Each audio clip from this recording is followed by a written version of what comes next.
I met Glynette Strother through Facebook.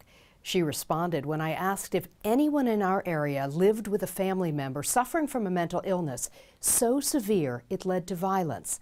She was willing to share her daily struggle to get her daughter the help she desperately needs. What is it like living in fear of your own child? It's tough. Come here. Can you come out from under that before you hurt yourself? Look, you've got your pants all stained up now and messed up. When you see a mass shooting or some type of horrific casualty, what's going through your mind? That this could be her.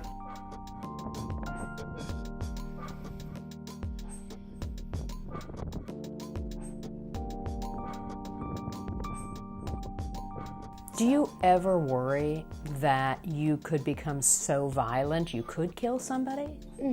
She has no memory of the violent episodes that have sent her to 6 psychiatric units in the last 3 years. Have you found doctors and hospitals skeptical when you tell them that your daughter transforms into a dog? Absolutely. Brianna, leg. So Glynette captured cell phone video of an episode last year outside her daughter's Fairfax County school. Brianna balls up her hands, growls, barks, and only responds to officers giving the same commands that you would give a dog. Brianna, stay. Brianna, It took 6 police officers to subdue her. No bites. No bite. My brother got a chance to see the video, and my brother broke down. He was just like, I thought she was faking it this whole time until I saw this video. To the bus stop.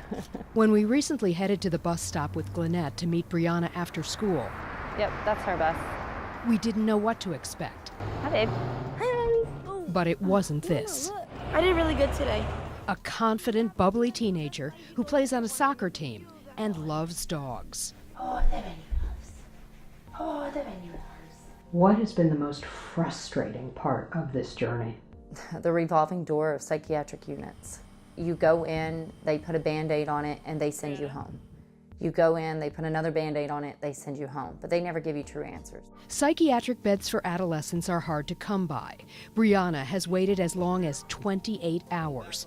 The shortest wait, 7 hours. And that's only because her parents had a judge's order to detain her.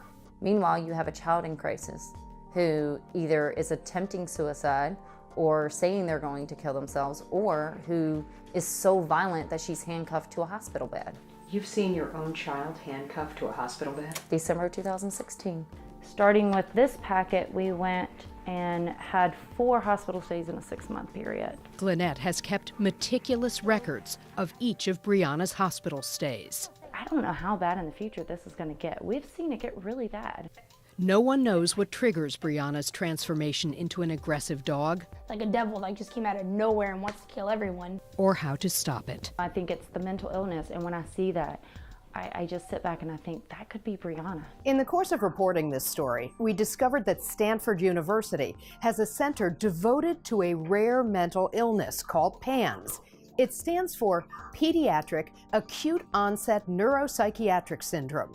Some of its symptoms, including dog-like behavior, mirror what happens to Brianna. It's very scary because at any moment I could snap and not even know that I did it. The clinic has evaluated 300 children since it opened in 2012.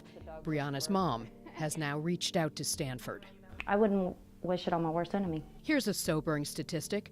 The state of Virginia is ranked 45th in the nation, close to the bottom when it comes to its high prevalence of mental illness among adolescents and its low availability of proper care. Who should we hold accountable? Is it the mental health agencies? Is it the insurance companies? Is it legislators? Is it the general community? Who's to blame for this crisis? And I would say yes. Licensed clinical social worker George Young is on the front lines of the crisis in Northern Virginia.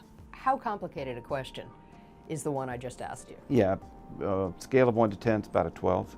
Why is it so difficult to find a psychiatric bed for a child or an adolescent? Our system is incredibly fragmented. If I have a crisis, I've got to call, every hospital and say, do you have a bed? And answer the same 20 minutes worth of questions, and then that doesn't fit, and then I have to call this place, and then I have to call this place. I'm calling about Virginia's rankings in terms of mental health care for youth. Whether this is an issue that requires legislation, does it come down to money? If you could help us get to the bottom of it, I sure would appreciate it. So we reached out to government agencies, mental health professionals, legislators, nonprofits, and insurance companies. Thanks. Bye. Andrea McCarron. The consensus? It all comes down to funding and power.